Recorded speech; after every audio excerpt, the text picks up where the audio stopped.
My name is Anne Dranginis, and it is my pleasure today to interview Mary M. Galvin, State's Attorney, for the Oral History Project of Connecticut Women in the Legal Profession, sponsored by the Connecticut Bar Foundation. Mary, it's a pleasure to have you to interview. We've had such a history together as prosecutors in the Connecticut court system, and it was always my regret that you got the job I wanted. So why don't you tell me a little bit about yourself and how you grew up, because you are a Connecticut native as well as being a real star in Connecticut legal practice. Well, thank you very much, Justice Dranginis, and you know, you say how our paths have crossed. It's true. Since the 1970s, we've gone back and forth in different jobs in prosecution, and we're, I guess, in kind of an unofficial race to be the first state's attorney. Yeah. And it was really just serendipity and chance that the result came what it did. Well, life is that way. It is. So tell me about your parents and about how you grew up in Connecticut. Okay, and I think part of that serendipity does go back to my family and just kind of the way things happened. My great-grandfather came over in the first potato famine in the 1840s from Ireland, and he wended his way down from Boston to Milford, Mass, and ended up in New Haven in around 1869, 1870. And he started a little business, and the family laid down their roots in New Haven, and then stayed there, brought more family from Ireland. The kind of tradition in those days was somebody would come and settle and then send money home to bring other people. And that's what my family did. What kind of business was it? It was a fruit business, and they in fact stayed in the fruit business up until the 1940s. But I guess it was kind of funny that they'd send money home and bring relatives over, but a few of the relatives bought cows instead of coming over. So in a way that's fortunate, because we still have relatives to visit on the farm in Ireland to this day. My grandfather was, as I said, a fruit peddler, as they called them in those days, and his family consisted of my dad and my aunts, and my dad was the only boy, and he went to a commercial high school in New Haven, and along the way developed an interest in three things: his family, the food business, and politics. No. Now, somehow those do all make sense together, and they did. And he opened a restaurant and became more and more active in politics. And he, in 1954, when he died at the very young age of 42, was president of the Board of Aldermen in New Haven. So he'd really established himself politically. It was a logical outcrop of what my grandfather and grandmother had done, because we'd been ward headquarters, maybe going back into the 1920s, in the Hill in New Haven, which at that time was a really solid working class neighborhood, an immigrants neighborhood, Irish, Italians, then later immigrations brought blacks and Portuguese and Hispanic. And today it's pretty much an inner city neighborhood where I grew up. But they were one of those waves of immigrants and established themselves politically, and that led to my dad's, I think, being so active. And what about your mom? Well, when my dad died, my mom decided that she would try to take over his place on the Board of Aldermen, and she became the first woman in the history of the city of New Haven to serve on the Board of, then they called it aldermen, and then they had to later wonder, should it be alders or alder people, and she was really thrilled that that argument happened, because she was able to be the first woman to take that position. Oh my, and how much education did each of your parents have? My dad had a high school education, and my mom had a year of college. And did that feature into how they raised you and your siblings? Yeah, and I think even though my dad had just had a high school education, to both of them, education was very important. And I think coming from immigrant families, they realized, and the thing my mom always said was, you can never take education away from somebody. And I think that phrase echoed from her so often because her family had been quite well-to-do and had really lost a fortune in the stock market crash. So they saw a fortune gathered and lost and realized that that could come and go, but that if you had a degree, you wouldn't lose that. And what was her heritage, your mother's heritage? Her folks also came from Ireland. In fact, it's interesting that my mom's side and my dad's side, one grandparent, each came from different sides of the same town in Ireland and came here and met. So with my mom, who was a Doherty, her folks, in fact, they still live on the family farm going back hundreds and hundreds of years on one side of Mohill in Ireland, and my paternal grandmother's folks live on the other side of town. Isn't that interesting? Yeah. So their association in their homeland brought them together here. And how many siblings do you have? I have 3 siblings. I have 2 brothers and a sister. And where do you stand in birth order? I'm a twin. And although through most of my life I was very chagrined to be the youngest twin, I'm now thrilled to be the youngest. Sometimes those things change. Turns around. So. And so tell me about your siblings and how you grew up and what kind of competition you might have had with them.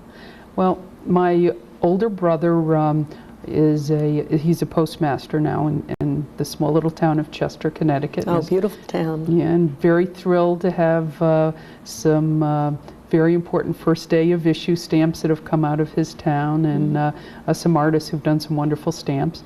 And my other brother also works for the post office and in labor relations, and that's my twin brother. So he's kind of more followed the legal end of it, which is interesting. And so I guess the two of us have somewhat had that political ability to argue over the dinner table competition our whole lives. And my sister is a nurse, and she has a master's in nursing, and she teaches nursing. And do they all live in Connecticut now? No, my 2 brothers live in Connecticut, but my sister lives in Maryland, and ever since she went to college, she's lived out of state. Oh. And was your father in the service during the Second World War? No, for health reasons, he wasn't able to serve in the active military, so he ran one of the civilian defense programs in the city, and of course, just like our home, which was, it was in our family for 100 years in the Hill in New Haven, served as ward headquarters. It was also civilian defense headquarters for the whole area. Oh, and did he talk about his feelings about the war and about his service during the war with you when you were young? Well, he died when I was only 4.5 years old, so that's not something that I really remember him talking about. And how about your mother?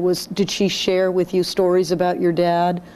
Sure, and I think he was disappointed not to be able to serve, but he did enjoy the civilian defense work. In fact, the whole family got involved in it, to the point all of my aunts, even as I was growing up, had their civilian defense helmets that they were very proud of, and pictures of the whole group of 100 people in the neighborhood who were involved in this. And they talked about going down to the shore and people who'd be watching for, whether the Nazi submarines were coming up in Long Island Sound, and blackout curtains. And they were very proud of their role, and they did feel a real commitment that they weren't afraid to talk about, to democracy and freedom, and we're very proud of being Americans. And your mother then had to take over a rather huge task of raising the 4 of you and supporting you. And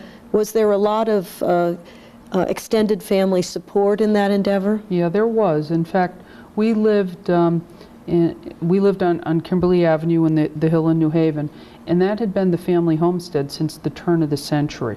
And my mom and dad lived on the first floor, and my aunts and grandma lived on the second floor, and there was a third floor that just had bedrooms. And it really was a place where relatives would come when they didn't have somewhere to stay. If someone came from Ireland, they stayed there. If relatives were in from other parts of the country or world, they always knew. In fact, I think there probably were 50 keys to that house out among the world. As prosecutors, we'd shudder today, but it must have been a very interesting way to grow up, to have all of those different personalities interacting. What was it like? It was never a dull moment, and I think that that was really a wonderful thing for me as a child, because there was always stimulation and different kind of people, and there was rarely a time where you'd be bored, because there was always somebody around to do things with, and other kids to play with, and adults to pay attention to you. So even though I lost my father young, you're right, there was a lot of extended family that did really take care of us. And were any of those people more important to you in terms of how you look at the process of your education and your career? Sure, I had two aunts. One was my dad's sister, one was my mom's sister, who I was very, very close to. And my mom's sister was a nurse, and she had married a doctor, and they ran a small private internal medicine practice. And she really encouraged me and set the example to go to school, to get a college education. And then when I was in college and starting to think about law school, I mean, she really was more than encouraged. She really pushed me to do it now. Don't go to work and think about taking a break. You do what you can and get to law school and just keep going. And what was her name? Her name was Mary McLaughlin. And tell me about your young schooling, and were you in parochial school? Yes. I went to St. Peter's Grammar School, which... in New Haven? In New Haven, yeah. Which was on Kimberly Avenue and St. Peter Street, and an institution in the area. In fact, there was quite a clamor last year in the year 2000. They knocked the church down amongst a backdrop of court battles about whether it was an historic building, and which of course we all knew it was. For but sure. Despite all of that, everything but the old church hall came down. So. And were you actually taught by nuns? Yes. Oh, yeah. Yep. Of an age when they were still there were nuns there to teach. It was unusual not to have a nun. In fact, the only grades, we didn't have nuns second and fourth grade, and it was like institutionalized in the school. The second grade teacher had been there for years, stayed there for years after I left, and then fourth grade was usually a lay person. Yeah, and Other then than that, all nuns. And then where did you go to high school? Sacred Heart Academy. Ditto, except no boys. Right. And mostly all nuns, which today is not true. It's mostly lay teachers. Yeah. And was there an experience that you had when you were in high school that you think of as particularly important in terms of your decisions to be motivated to continue your education? Well, in going to Sacred Heart Academy, there was an assumption all the way through that everyone in that school would go to college, so that they really set the bar very high. And gave that expectation. Now, obviously there were a few people who didn't, but it was really less than a handful who would not leave there and go to college. So that was pretty expected. And was there were there activities that you participated in high school? Yeah, even as early as high school, I joined the debate club, and that was and I enjoyed it. I had fun with it, and that's, I think, part of what started me on the road to thinking about becoming a lawyer. Do you remember any of the topics that you debated? Any of the issues of the day? I don't remember. Isn't that? No. But what I do remember is that the sister who helped run the debate club, Sister Stephanie, was one of the people who really helped to get me on the road to thinking about it, because she was one of the few nuns who loved for you to argue with her. Now, I had come up through St. Peter's and the Sisters of St. Joseph, and years of don't talk back, and arguing was viewed as talking back. So she was a refreshing challenge, and I think part of what got me thinking about, I might like to find a job where I can talk and argue. Yeah, that coupled with having an Irish mother, Yes. like I did. I don't know how we ever learned how to argue. And then you decided to go to college and went on a college search. And how did that work for you? Well, because my mom had raised the four of us, I really didn't look beyond the New Haven area, because I knew that I was going to have to stay at home and work and help out. So my college search was the New Haven area, and actually I started my first year at Quinnipiac because I thought that I might like to go into science. I had done a lot of science in high school and really enjoyed science.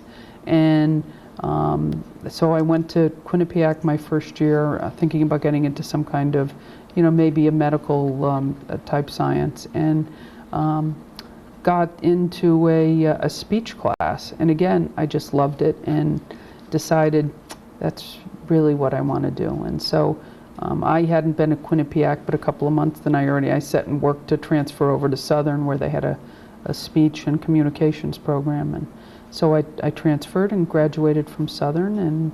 And all the while you lived at home? Yes, yep. And as did my twin brother, who, of course, we were both going through college at the same time. And was he also at Southern? Yes. Oh.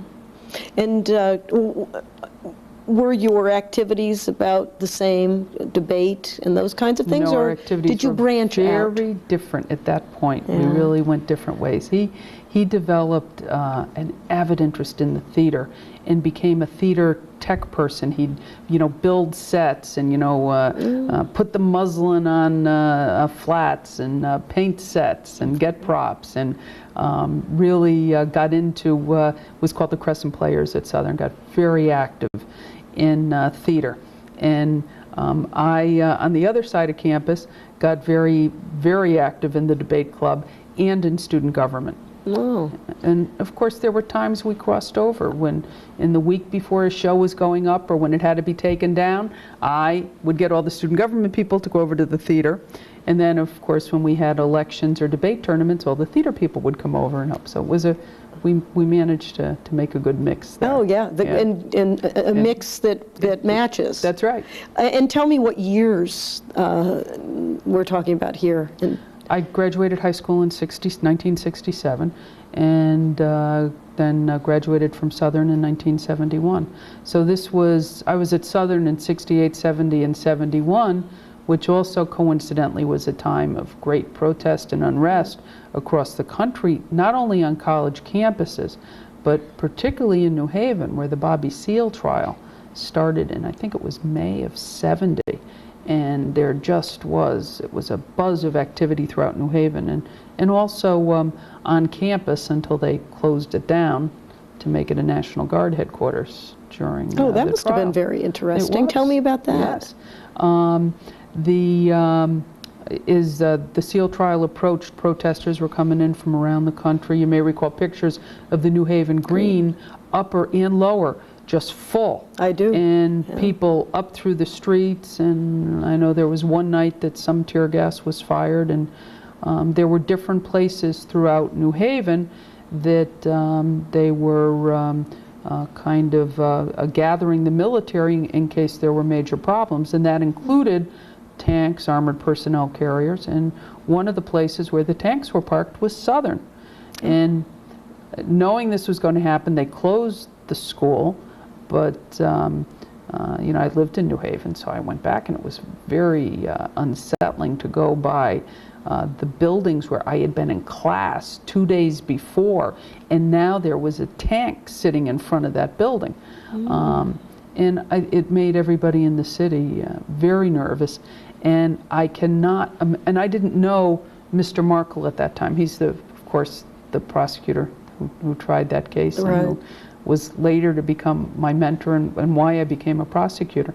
But he tried that case, and I mean, we all chatted in the recent decade about the prosecutors and OJ and the limelight they were in and the problems, but they didn't have tanks and machine guns out across the green.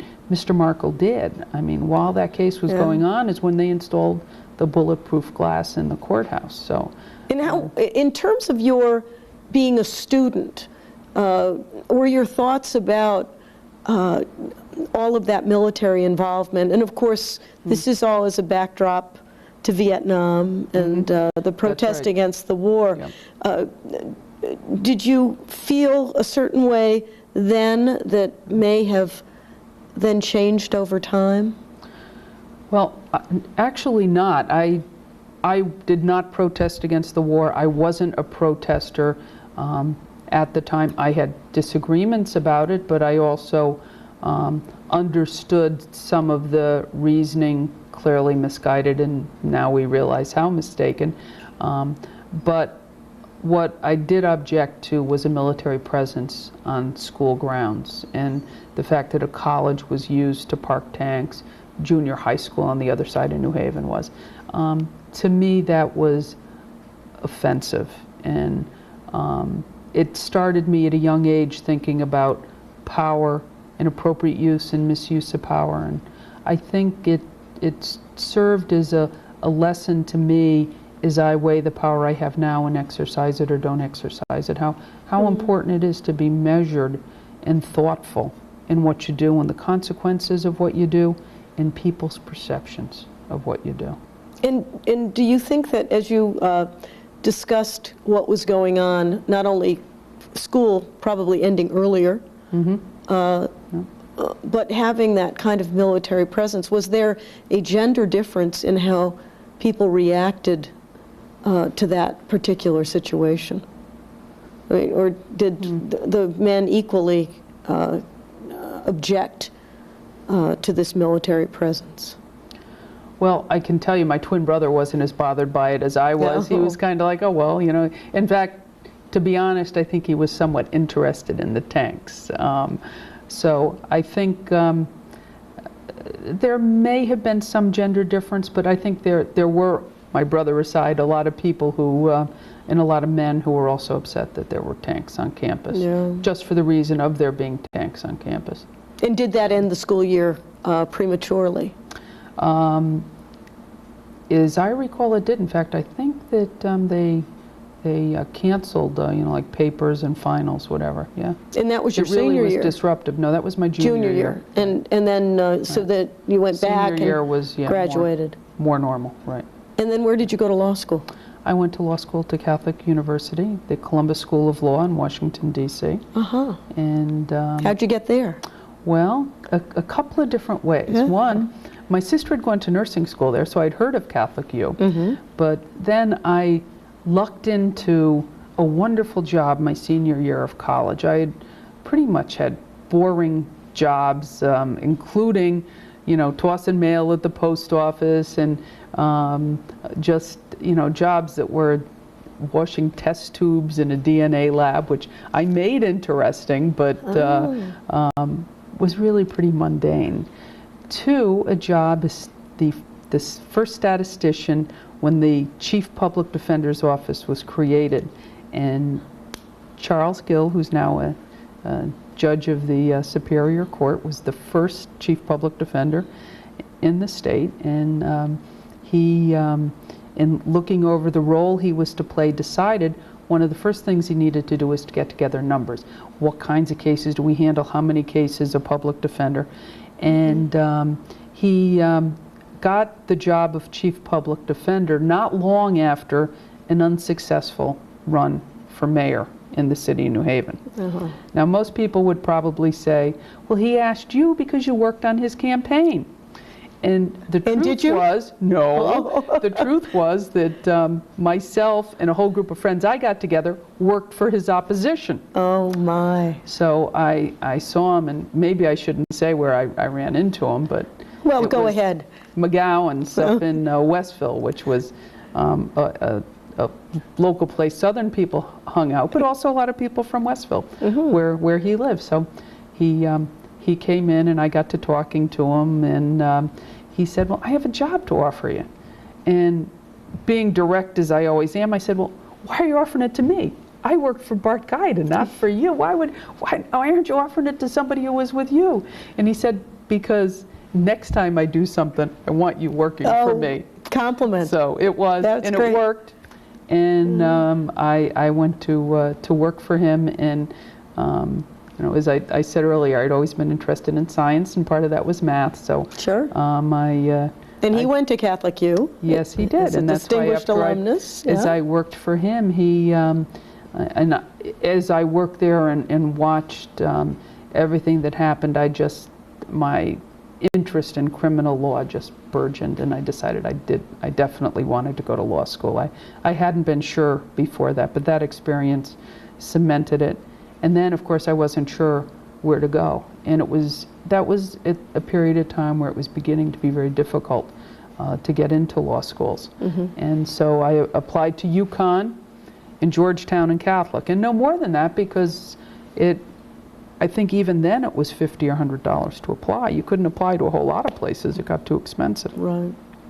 So luckily I got into all three, and there's an interesting story with Georgetown.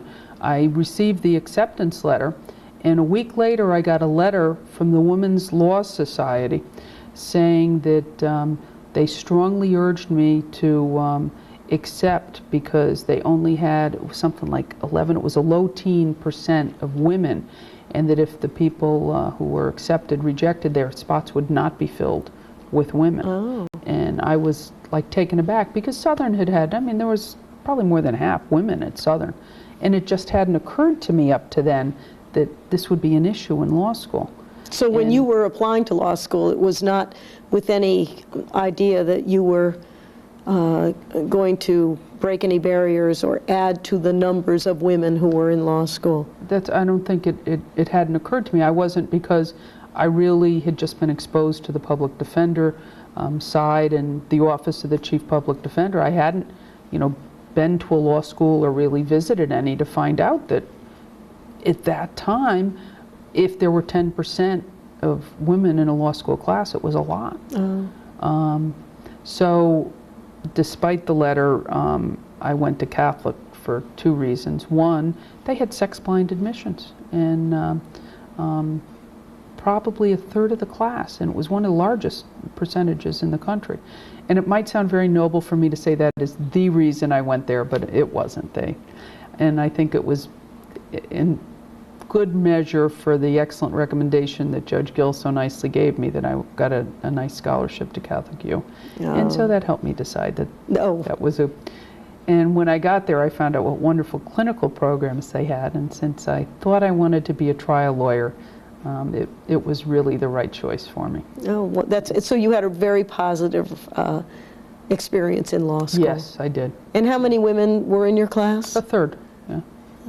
And that was different. The other DC law schools did not have that percent of women. That's right. And how were the women in law school kind of a collective? Was there a kind of a support system that was rather automatic at that time? Oh, I would say definitely. And I think before I ever walked through the doors of law school, I had been made aware that we still, weren't in the front lines of the legal profession. In fact, one of the women who I got to be good friends with left Catholic and went to another law school, and reported back that she had been told women couldn't sit in the front row. Oh. Yeah, in one of her law school classes. And that was, at Catholic, that was a surprise to us. But, oh, to the back of the bus. Yeah, really, literally. Even this then, was, this is like 1972. Yeah. And so were there particular courses or things that you experienced in law school that really clicked for you?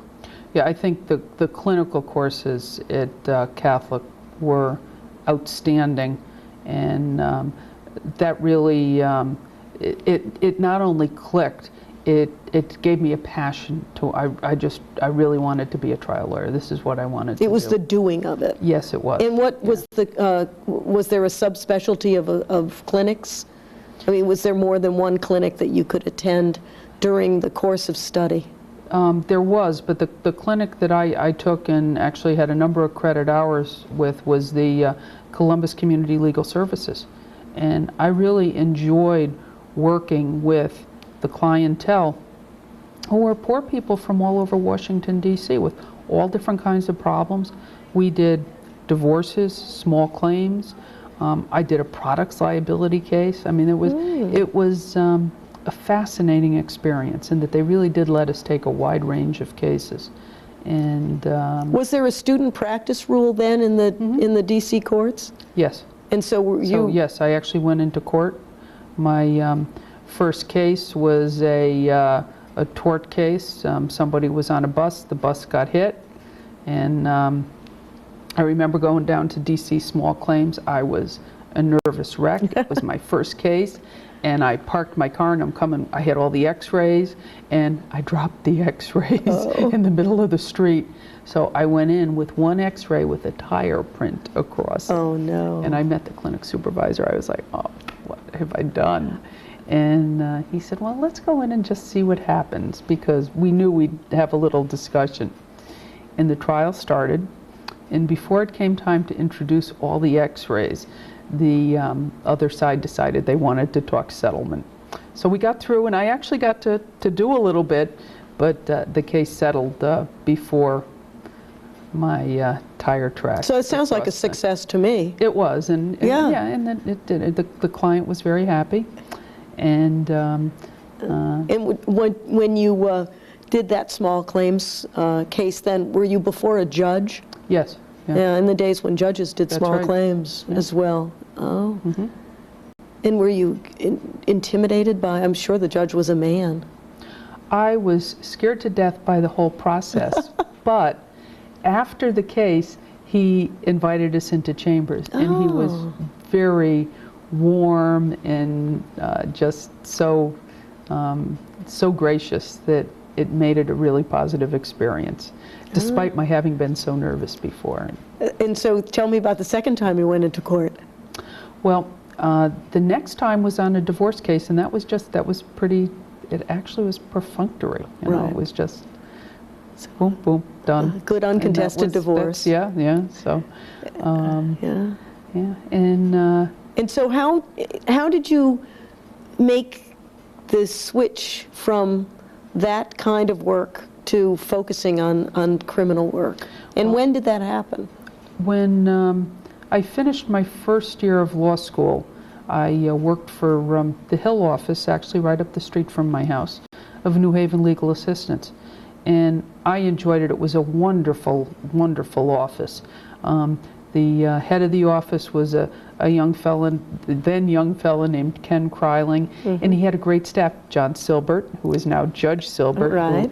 who, as you know, he's a legal scholar and just a wonderful lawyer and wonderful judge. He did criminal in that office. Oh. And Ann Hill was there, who started QUELF, which is the Connecticut Women's Education and Legal Fund. So it was just an incredible office. And I remember my first criminal legal research question was a question of what was a dangerous weapon from Judge Silbert, and whether a shod foot could be a dangerous instrument. A research project that serves me to this day. I have assistants come in with, what can I charge? And That's right. Yeah, so those things that happened long ago that keep having meaning, even in what you're doing now. Sure. So you came home to New Haven. And that was after my first year of law school. That was a And summer then job. The second year of law school, my mom talked to one of her friends, who was Justice Healy, that maybe I should, just get another job. I think they weren't thrilled about me being a legal aid, but that was okay. Anyway, my mom also knew I really wanted to try criminal law. And somehow I ended up with Jerry Barnett in Arnold Markle's office with my first assignment to do research on appellate issues for the New Haven State's Attorney's Office. Oh, wow, that's how I started. Now, what summer was it that you did that job? That was the summer of 1973, and it was after you had done the job. That's right. I believe, because you had well paved the path for me. Well, and I had graduated from law school already, but Jerry Barnett, who also ended his career as a judge of the Superior Court, taught a great many of us how to do legal research the right and useful way, I believe. Fascinating experience. Yes. What do you remember from that summer? The general and decennial digests, because as you say, we learned how to do research the right way. Yeah. And did you get some time to watch in court as well? Oh, yes. In fact, I started the summer with working on an appeal with Judge Barnett. It was a slumlords case out of Wallingford where a motorcycle gang had gang raped both, actually a young couple, a young fella and his girlfriend, and did every conceivable thing to them in front of each other, and it was a horrible case, and it was on appeal, and so Jerry assigned me to do certain of the legal issues, and I'm sure you can imagine the reaction when the facts of that brief were found laying on the kitchen table at home, and they started to read, and they're like, "What's all this Latin you're studying?" Oh, yes, yeah. Anyway, it opened my eyes to the violence and the cruelty that people can have towards each other, and how it can be beyond what you could think people would do. Maybe hard talking about what you were doing for work at home as you're becoming a young adult, and kind of reorganizing your relationship with those extended family members and your mother, I suspect. And I think that it's in the jobs we have, it's something that you have to learn and keep learning through life, is how much to share and how much not to share of your work, and especially in our jobs where we see, awful cruelty and the effects of violence, and we're out at murder scenes, and and that was, as I recall, that during those summers you were still in the Elm Street courthouse. That Mr. Markle's office was on the first floor, and currently there is a restoration project that hopefully will gather some speed so that building is really restored appropriately. It is a gorgeous building. It was a wonderful courthouse to go into, because you just walk up the steps, and it's with the wonderful statues, and go in, and the atrium with the stained glass. It's just a spectacular building, and I'm sure you did when you worked for Jerry Barnett. We were in the basement, and we'd go upstairs to do our research. But along the way, within my first few weeks, I did find my way into a courtroom, and to what is really Connecticut legal history, and the first Ione trial was being started by Mr. Markle.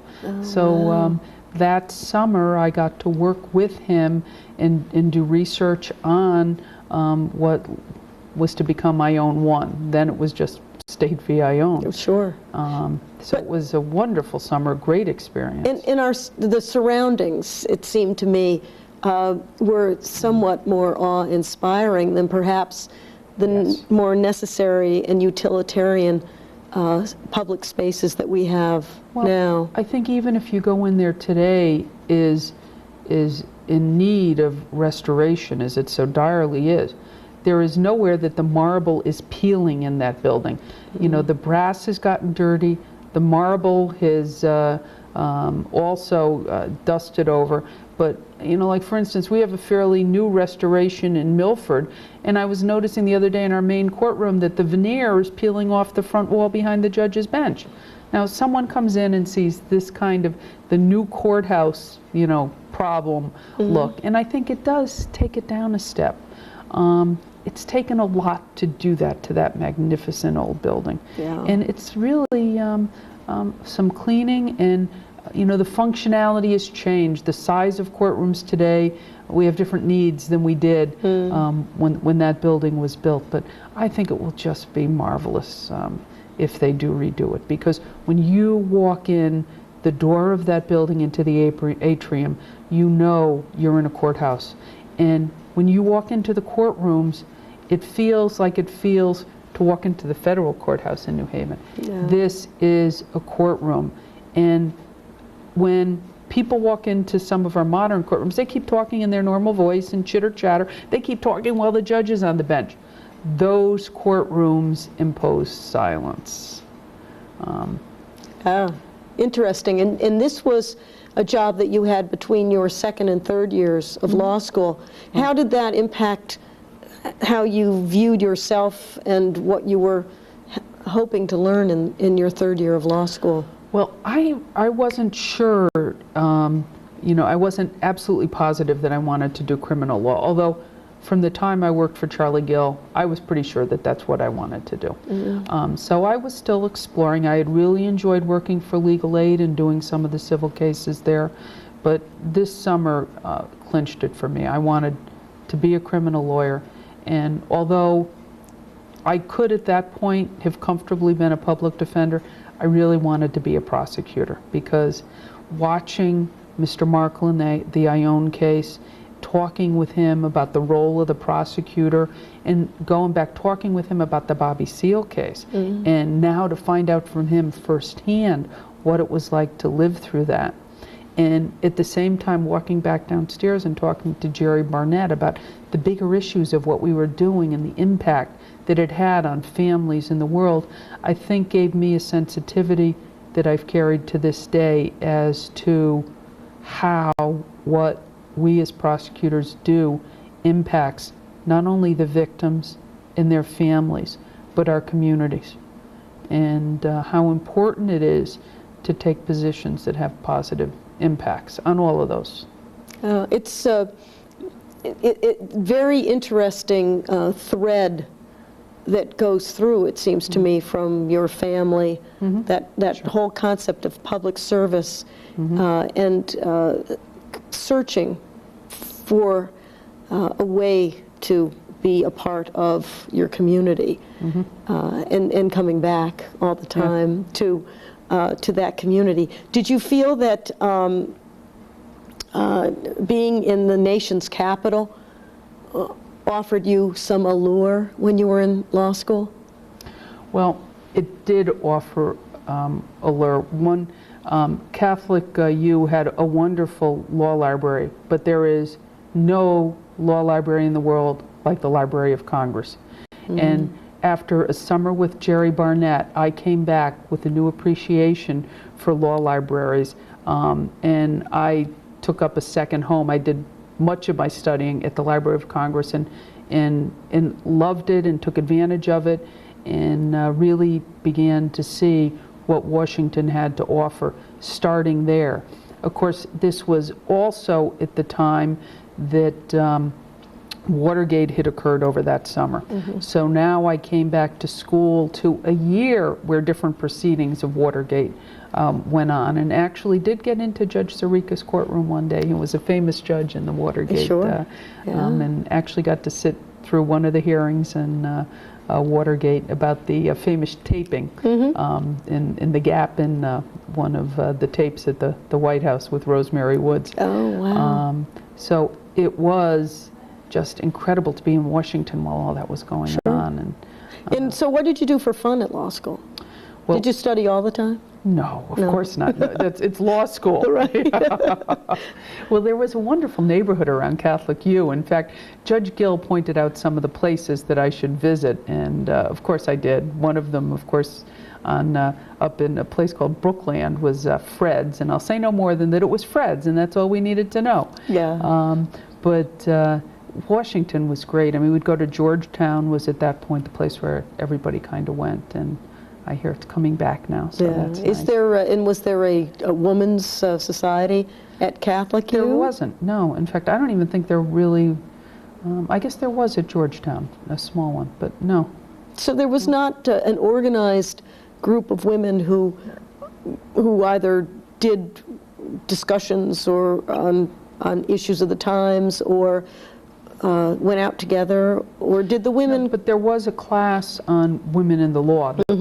That was a really a new concept to have a class, and there might have been a handful of other law schools that did, but Catholic was lucky in that being in D.C., it would get some excellent adjunct faculty. So we had a couple of lawyers from D.C., one of whom was a partner in a law firm, and the other was I believe she was a civil rights lawyer, as I recall. And they team taught this class on women in the law that was great. And so that was kind of at Catholic, that was sort of a meeting place, I think, for women. There was one guy in the class, and the rest were, I mean, a good number of the third-year class would take that class. And do you remember anything specifically about that class that spurred you on? Well, I think there were some better discussions of equal protection there than we ever had in con law or any other class. And I think I to this day recall what my paper was for the class. It was civil remedies for victims of crime, concentrating on, at that point, what were some very early and beginning cases in rape victims suing for like lack of security, where landlords today, it's like, oh yeah, sure, I've heard of that. Back in the mid-70s, it hadn't been done yet. So emerging law. Right, so that was, I remember that was my paper for the class, and it did fit in with what I was already thinking about, which was I wanted criminal law, and I was starting to think about what ways being a prosecutor would be a job that was a better fit for me than to be a public defender. Right. And thinking about victims was one of those ways. I mean, that was something that was important to me, and that I learned watching Mr. Markle with the Montano family during the Ione trial, and what that family went through, and how important it was to them when they'd pretty much meet with him every night after the trial, even though, as you know, during a trial you're so busy, but he always took the time to meet with them and talk about what was going on, and to recognize the incredible loss they'd had and the impact it had on their whole extended family. So to have empathy and to really care about people, and to exercise that in a way that maybe hadn't been done the same way before. Of course, for me, because this was my, kind of beginning and initiation into criminal justice, I started assuming that that was just how it was done. So when I got into the real world of prosecution in Connecticut, it was a rude awakening to find out that there were many prosecutors who didn't have this view towards victims. And it was pretty upsetting, actually, when, I can remember being told about, on a rape case early on, well, don't let those rape crisis workers in, they're just going to cause trouble. Make sure you interview the victim alone. And thinking, what is this? What are they talking about? And do you think that that any experience that you had in law school and your upbringing heightened your awareness about that? Do you think that you had any particular heightened empathy because of your experience? Well, nobody close to me had been the victim of any kind of violent or serious crime, if that's what you mean. But I think that my whole family history and upbringing was one of public service, and to try to be tuned in to what people's needs were. And my dad and then my mom is a member of the Board of Aldermen. When people had problems, they would come to them to have those problems solved. So that my view of a public servant was somebody who solves problems. And when you kind of look at the, maybe the smaller picture of the criminal justice system, our victims and the families of victims who've been killed, they come to us with problems. Maybe the biggest problem they're ever going to have in their life. I mean, what worse can happen to someone than to lose a child? And unfortunately, weekly, if not monthly, I now deal with someone who's lost a child. This is someone who, to my dad or mom, they would have come to with a problem to be solved. And that's the approach they took. And so I think I take the approach that I learned my whole life, and that probably goes back generations in my family, which is to listen to people's problems and to try and help them solve it. And that's what Mr. Markle did, and I think that's part of what began my admiration for him, was the incredible way in which he was able to do that and balance it with everything else he was doing. Yeah. And did you have any women professors in law school that gave you the same kind of, belief or passion about what you were doing? Here's where the time tells. The only women professors I had in law school were the two women who team taught women in the law. So not even legal research? No. No. No. So they were just all men? All men. That's right. But you took that and utilized the skills that you could observe in your own way and were able to carry through with that. You graduated from Catholic University. Did you ever think about working outside of Connecticut? When I was in D.C., I thought about working down there, and I just really, as part of working with legal services, the Columbus Community Legal Services, I'd gone to D.C. Court and D.C. Superior Court and was exposed to the prosecutor's office there, and it was huge. And I really, for a lot of reasons, decided I wanted to come home to Connecticut. I guess the generations tell, but it's also, I love living, just as the crow flies a couple miles from the beach. I love the fall leaves. I love the four seasons. And when I was away from that, it was a major loss to me.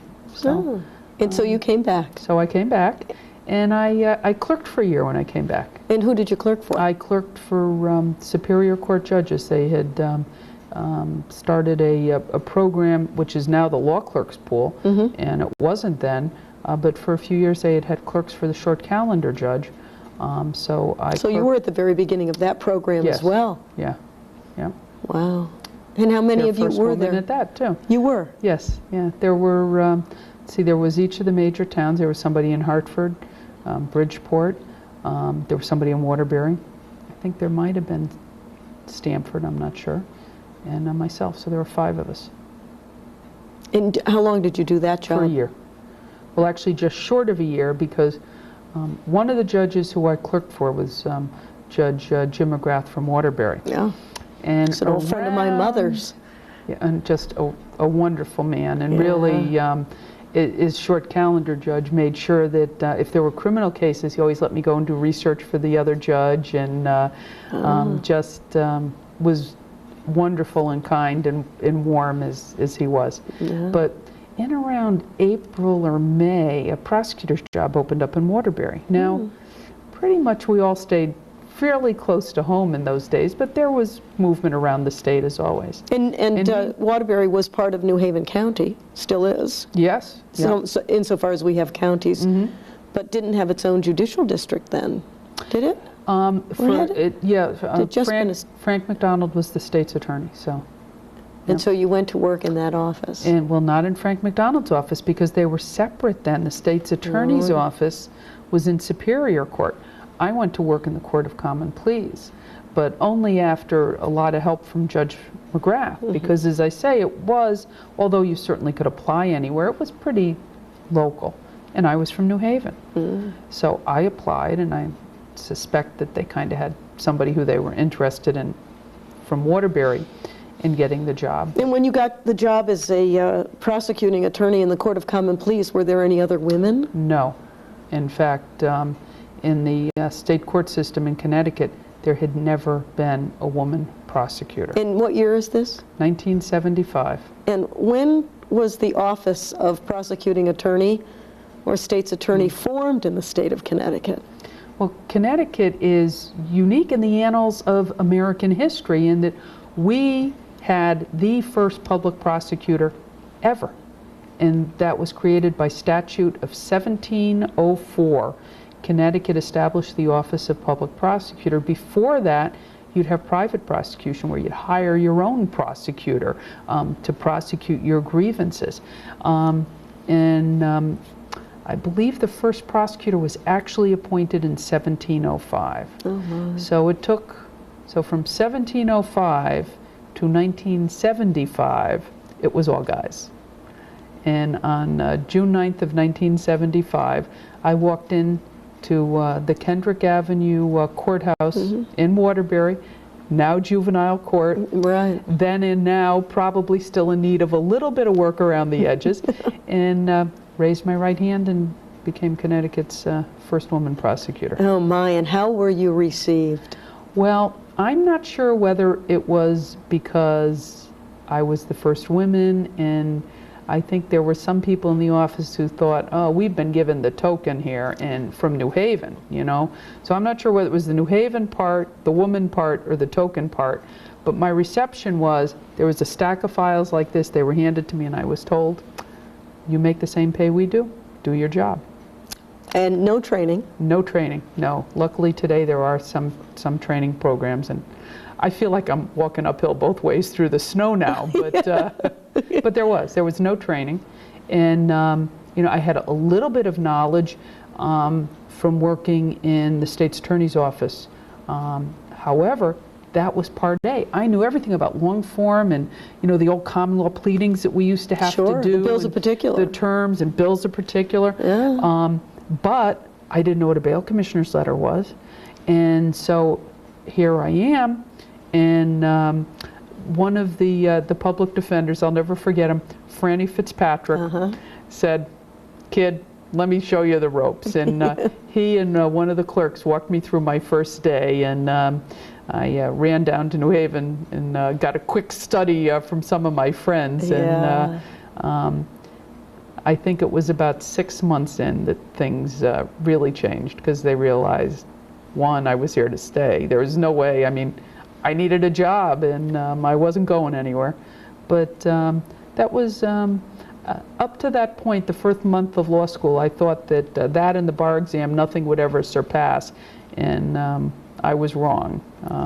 Yeah. That was an interesting 6 months. But I'll tell you, I learned a lot, and despite some of the pressures against me,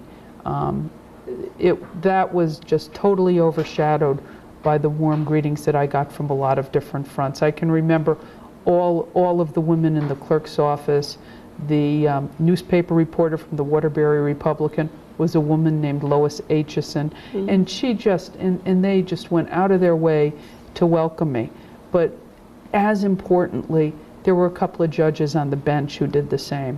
And maybe first and foremost was Howard Morgan from Danbury, who is a very, very imposing, intimidating man when you see him sitting on the bench and hear him talk. But I have to tell you, he is the warmest, sweetest man, and he just, he watched out for me, and he started me early realizing you need to look at the big picture of what you're doing and not just look at every single little case. I remember one day, it was like within very close to each other, we had somebody go into a supermarket and steal bread and peanut butter who had a family, and then we had somebody go in and steal some filet mignons.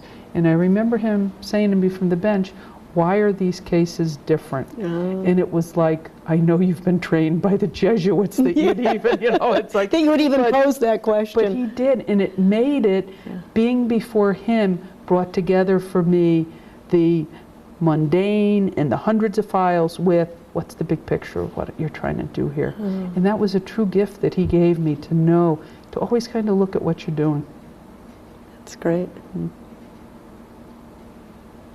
I think that what you point out about using it all is something that is a great lesson for everybody, and it would be great if everybody could learn it. We're going to take a break. We'll be right back.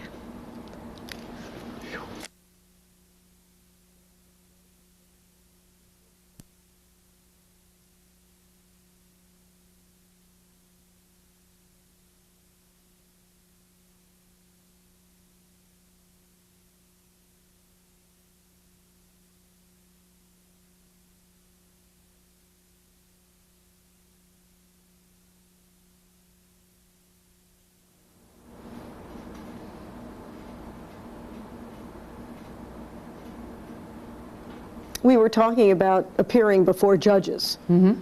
And tell me about the first time that you took that stack of files into the court in Waterbury and had a woman judge.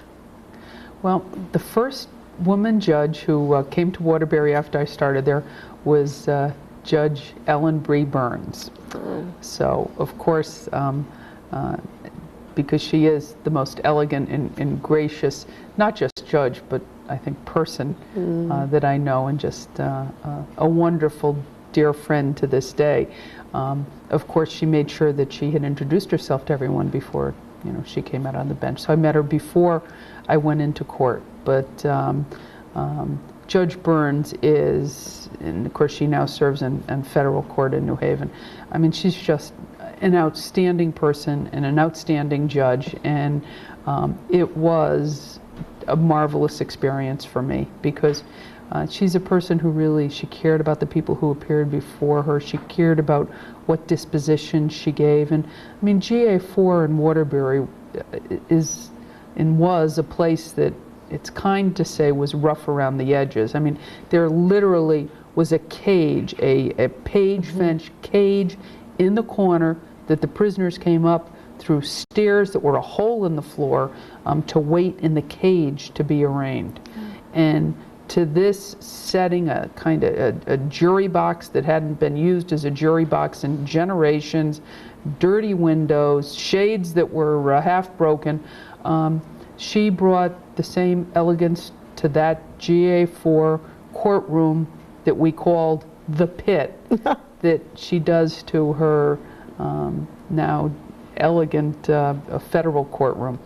And she just set a marvelous example for me as to how a woman judge could be firm and give tough results when she had to, and yet she was never anything other than the utmost of courtesy and professionalism. So it was a great experience for me to be able to appear before her. And it's funny how life goes along, because in a couple of years later, I wanted to go to work for Mr. Markle in New Haven. And of course, the judges appointed at that time, right, and the state's attorney would kind of recommend, but it was the judge's decision. And Judge Burns now tells me the story of Mr. Markle coming in saying, I have a candidate for this open prosecutor's job. And Judge Burns just stopped him and said, I know Mary Galvin, don't go any further. And he said, well, that's who I want. Oh, okay.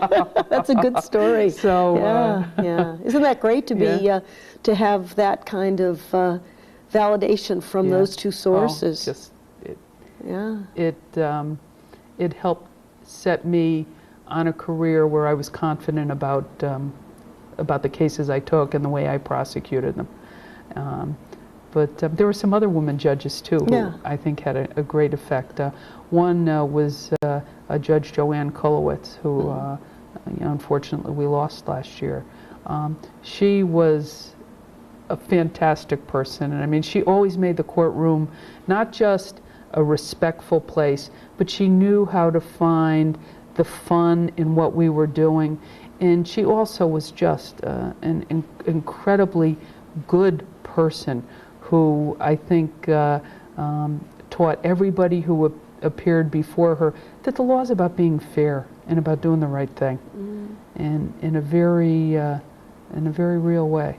Did you feel that that people who had been at the bar longer than you, or who supervised you, or who were judges, or in the court system a longer time, really had a genuine interest in bringing you along and educating you, warning you about pitfalls and things like that?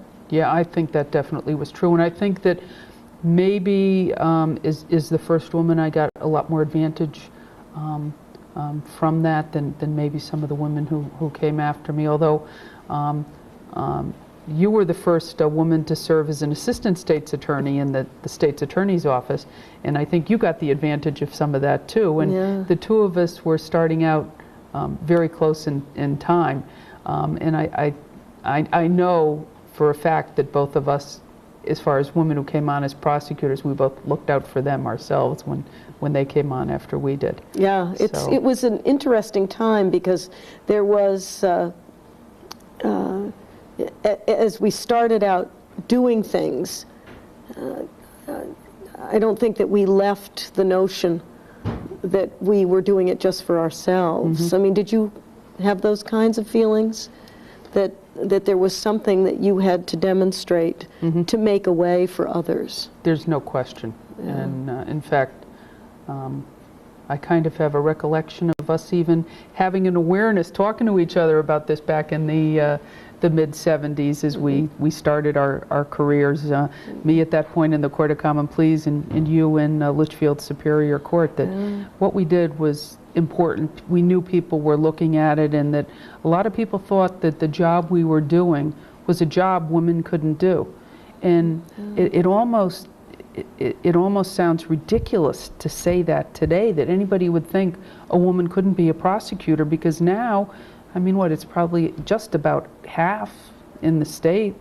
You know, it's about half men, half women. It just, and I know, we can validate for each other that really was the thinking, that women just weren't made of the stuff that it took to get into court every day and do the job that we do. Well, when you I think are a pretty tough prosecutor.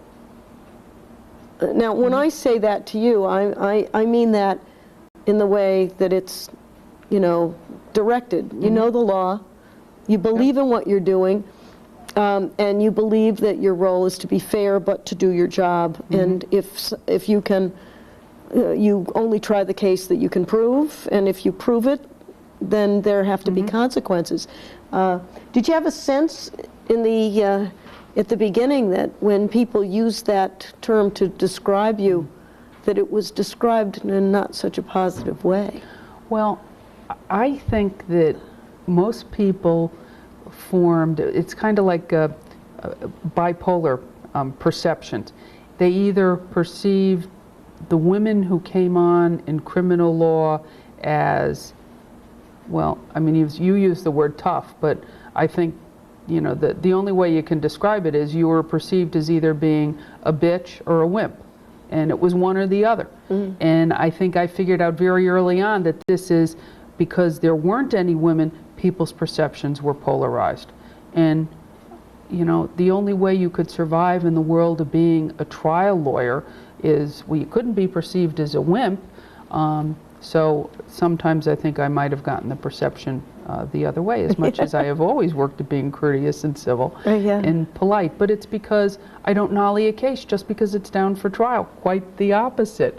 And I think that a lot of lawyers are afraid to try cases and they'll back off. And I think when a woman doesn't back off from that, people aren't quite sure what to think. And because we were, with Ellen Lubell, the first in criminal law, I think people were surprised when we didn't back down, when we got in there and fought a good fight. Yeah, and fought some good, interesting fights. Very interesting ones. You indicated before there wasn't so much training when you were doing the prosecution. How long did you work in the Court of Common Pleas or in the Part B of the Superior Court before you went to Part A? I was in Part B for 2.5 years. And you did misdemeanors and drunk driving and everything? Motor vehicle. There was a lot of actually promoting prostitution in Waterbury at that time, and then some minor felonies too. And how was it that you were received by the police departments? At first it was very mixed, but it didn't take long before it became what I think was a very positive relationship. And I think it was because I listened to what they had to say. And I was always in the office early in the morning, so those cops who were hard workers, after not very long learned I was there, I'd talk to them, I'd look over their warrants and get them in and out. And to police officers, that's an important thing. Right. And you came from a tradition also from Mr. Markle, who spent a lot of his time educating police officers in proper and legally sustainable methods of criminal investigation. Sure, he was one of the first in the country to start a formal training program for police. And in fact, Judge Pat Clifford and I still teach that class to this day. Yeah. That's and, great. And so the Markle family really enjoys that we've kept up the Markle class. Wow, yeah, it's so important, that work. And then you went back to New Haven. I did. Mr. Tell me about that. I had been away on vacation, and Mr. Markle called and said, "Why don't I have an application from you?" Now, today, I don't know whether you could, but I said, because I didn't know there was anything. What's the story? Yeah. He said, "Well, there's a job open. Are you interested? Are you going to apply?" And so, of course, I was, well, yeah, but you needed 3 years at that point, and I was just a couple of months short. So actually, I got hired and had to wait like a month and a half. Oh, yeah. And so had you been commuting from home and living at home? No, I was living in an apartment in New Haven, but I was commuting from New Haven. To Waterbury every day? To Waterbury, that's right. And were you teaching during that time, or were you just learning the job? Just learning the job, yeah. So, no, I wasn't, at that time, not teaching any classes. And doing anything else to enjoy yourself, hobbies or other family activities? Well, at that point, commuting was like 45 minutes at the end of each day. So probably I always liked to do bike riding. I was doing some bike riding.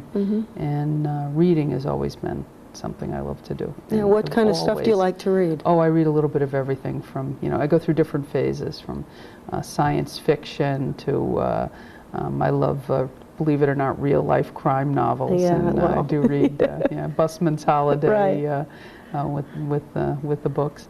And I like some suspense and biographies. Yeah. And so you got to Mr. Markle's office, and did you go to any of the National District Attorney's courses? Fact, I was really lucky when I was in Waterbury. Early on, John Mulcahy, who was second in command of the Chief Prosecutor's Office, called, and he knew I wasn't getting any training. So he said, and this was very early on, he said, "There's a course in Houston, the Career Prosecutor course. Would you like to go to it?" And I was like, yes. And that was wonderful. And I learned so much. And prosecutors from all over the country kind of took me under their wing, because I was like about the newest prosecutor at the class. And now I teach for the National College of District Attorneys. Yeah. Oh, that's great. Any particular part of the curriculum? Yeah, recently I've been teaching prosecutorial liability and immunity, as well as some ethics classes. I've also taught arson for them, which is one of my specialties, and was very honored to receive their Distinguished Faculty Award a year ago. Isn't that great? Congratulations. I went from a new student to their faculty. So. Well, there's a lot of education that can be gotten from teaching. Teaching is what keeps me up to date on everything. One of the other state's attorneys about 6 years ago said to me, "You've got to get a computer. You've got to start on this." And I did, and that was it. And I self-taught and took some classes myself with the National College. When I'd be teaching, I'd go listen to the computer classes. We did, I think, one of the first PowerPoints in the state. One of my assistants I put together and worked with him and did a PowerPoint closing argument. So. Oh, that's great. And that was in New Haven or Milford? That was in Milford. Oh, great. So we're trying to keep on the cutting edge of what's going on. Yeah. You started on the cutting edge. You might as well stay there. Try to stay there. And so you got to New Haven, and did Mr. Markle throw you right into a case? Well, he not only threw me right into a case, as of course was appropriate 3 years into my career, he threw me into a whole project. They had just finished a huge grand jury into arson in the city of New Haven. And nobody else in the office was really too interested in taking these cases, that everybody was like, arson? Who could, it's all that science stuff. Who would want that? Well, I was the new kid on the block, but I always loved all this science stuff. You said that earlier. It was, a quandary for me, law or science. So I was, I'd love this. And so I dove in and read and found everything I could, which was difficult to find on fire, on reading cause and origin of fire, because most of it was all just with the fire departments at that time. There weren't any textbooks on the cause and origin of fire, other than one from California. So I just dove into this. And this was a side project, as you remember, Mr. Markle. You'd have a side project. Oh, always, well, mine was a 9-month grand jury, all the transcripts from that, plus doing the regular, caseload and, trying my first criminal cases in New Haven, Part A, against Tommy Cordino, now a judge, and Tony DeMeo, who was then head public defender. After I was there about a year, I started to try arson cases, and State versus Dante Nardini, which is history in the state on a couple of topics, including impeachment with felony convictions, and it's one of the lead arson cases. State versus Valeriano, where the old common law year-and-a-day rule that death had to ensue within a year and a day was finally tossed out. Oh. Yeah, so that was the case. So making a record in the trial court has a lot to do with preparation, and that's something that I think that you took quite seriously. Well, I think we both had some incredibly good teachers at learning preparation, with not just Jerry Barnett and Mr. Markle, but with some of the judges we appeared before. Yeah. But yeah, I mean, I think we both learned that very early in the New Haven State's Attorney's Office, that preparation is, that's what it takes. You do more work outside of the courtroom than in the courtroom. Yeah, and then in your experience in New Haven lasted for how long? I worked with Mr. Markle from 1977 till he died in 1987. And he died at the end of 1987. Yeah. Great loss to our legal community. It was, and to the whole law enforcement community. Yeah. And did the fact that he supported you as much as he did, do you think that assisted you in having credibility with the police officers, which at that time, I mean, most of the people who were doing major criminal investigation were males? Well, it not only assisted me, in many cases, it made it happen. Let me give you one example. Okay. The arson grand jury. There were a couple of police officers and an inspector who had worked on this. This was 2 years of their lives. And this wasn't just 2 years of 8 to 4 or 9 to 5. This was 2 years of full-time commitment. They had a police officer in undercover with Dante Nardini taking tapes that were just, I mean, they just showed his attitude towards inner city people and the lack of caring, and these just an incredible investigation that they put together. And it wasn't just him, it was a whole network of arson for profit that they put together this whole huge conspiracy case.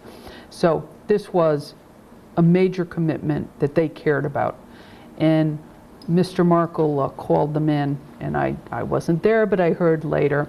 And he said, there's this young woman coming down from Waterbury who I'm going to assign your cases to. Yeah. And they're like, young woman, how old? Oh, I don't know, 27, 28. And they're like, you're not giving our cases to, and you can fill in the blank.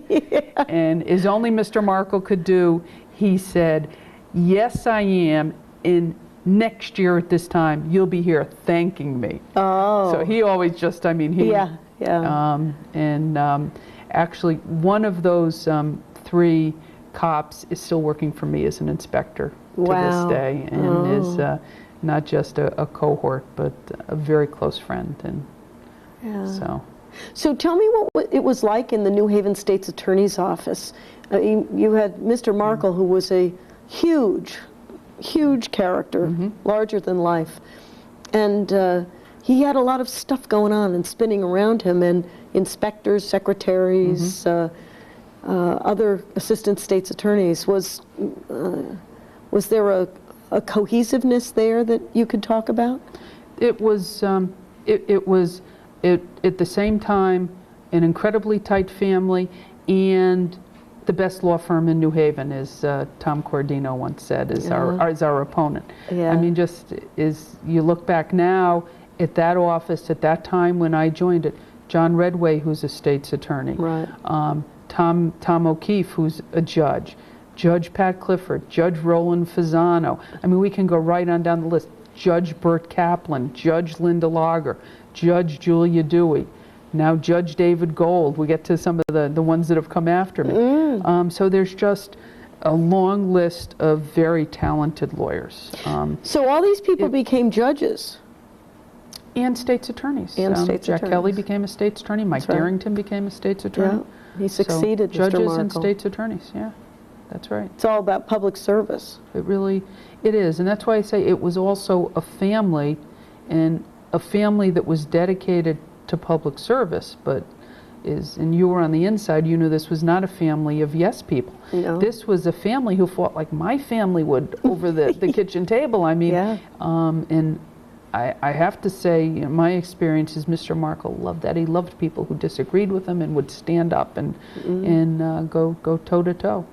And if you could work in his office. Yeah. Tell me about that day when he died so suddenly.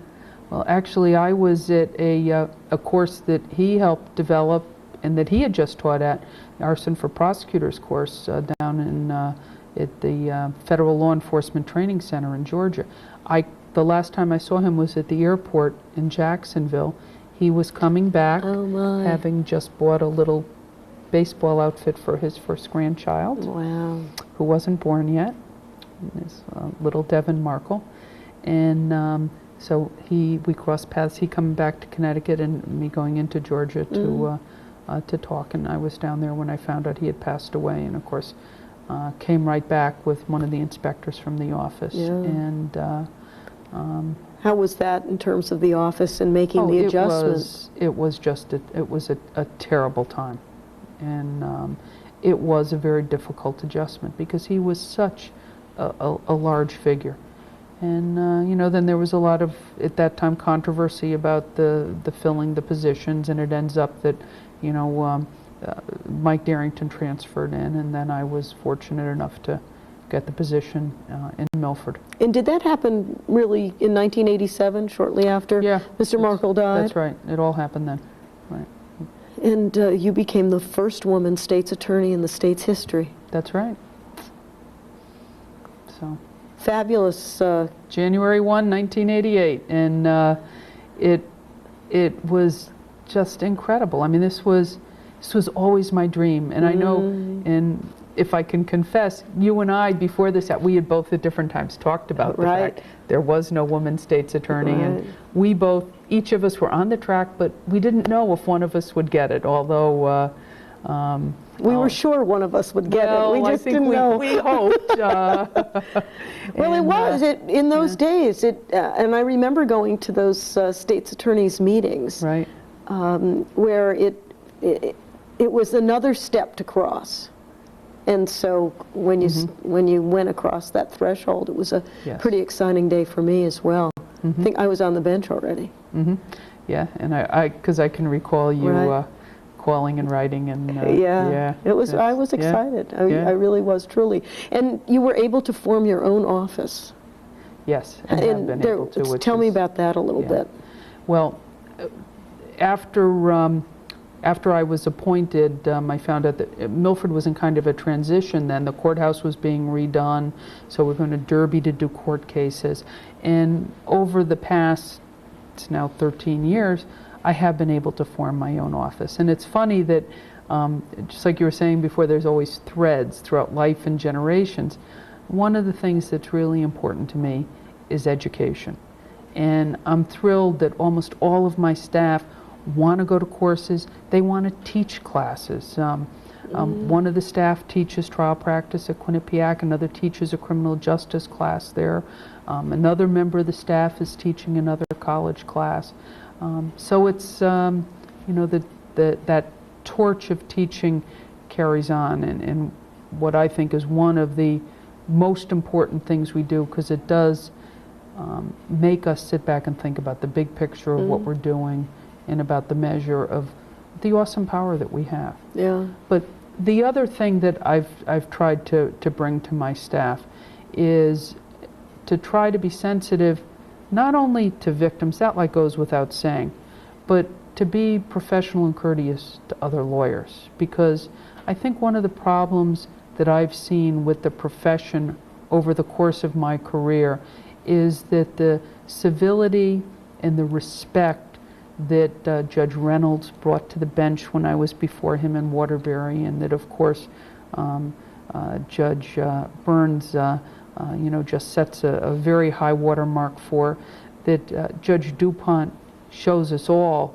how we should treat each other. I mean, these great judges and justices who just show us what professionalism is, all too often we don't follow their example today. And I know that when I go into the GA court in Milford, there are days that there's people in the audience talking. There's days lawyers are in there talking to each other. Let me tell you, you never did that in Judge Mulvey's courtroom when I was brought up.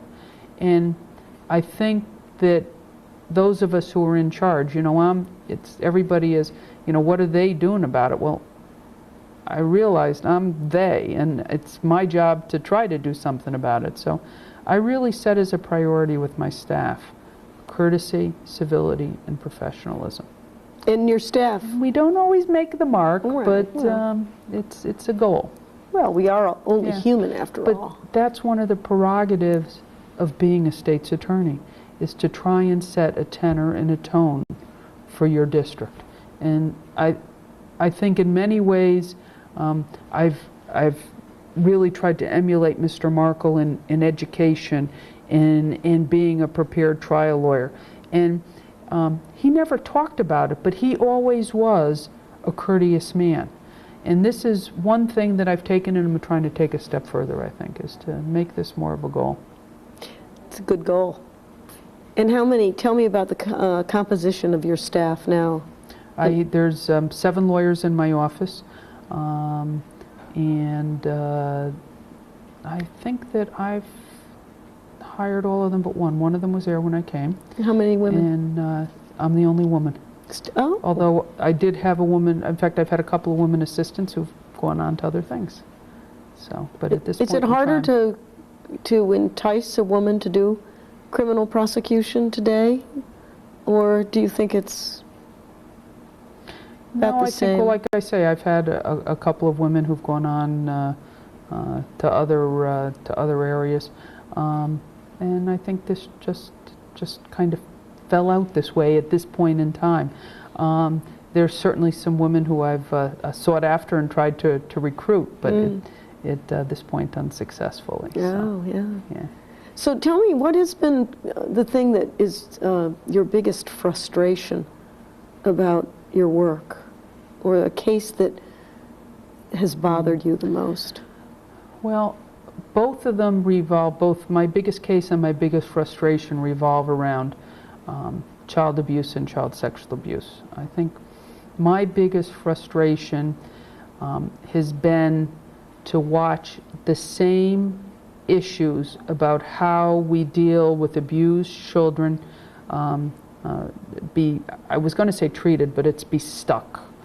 I can remember in 1978 going to a meeting with Mr. Markle to try to hold a seminar on issues around child abuse and child sexual abuse. And I remember him leaving the meeting just shaking his head saying, I brought you just so you could see how impossible all of this is. And he still went ahead and put on a seminar and tried to get all of the parties involved in treatment of kids involved as a team. And it was frustrating, and it was a battle that didn't stop, and it's a battle that continues to this day.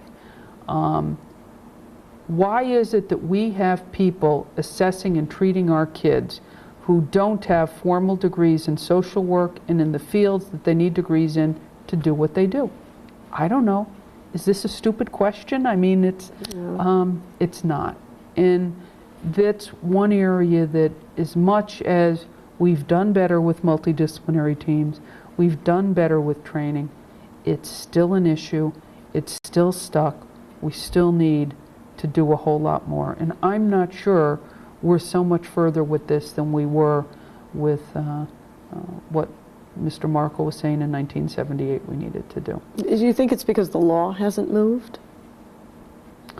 I think that I think there have been some changes in the law that have actually been for the good. I mean, the legislature opened up DCF records to prosecutors. I mean, people in other parts of the country look at you like you're crazy. What do you mean you couldn't see the records? If you know, I mean, it's, and it's, well, that's how they interpreted it. And they're like, what?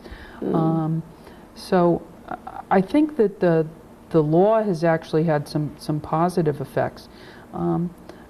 I think it's probably not unlike some of the approaches we're taking with sex offender treatment. Why don't we have forensic psychiatrists involved in the treatment of sex offenders? Isn't that kind of the logic?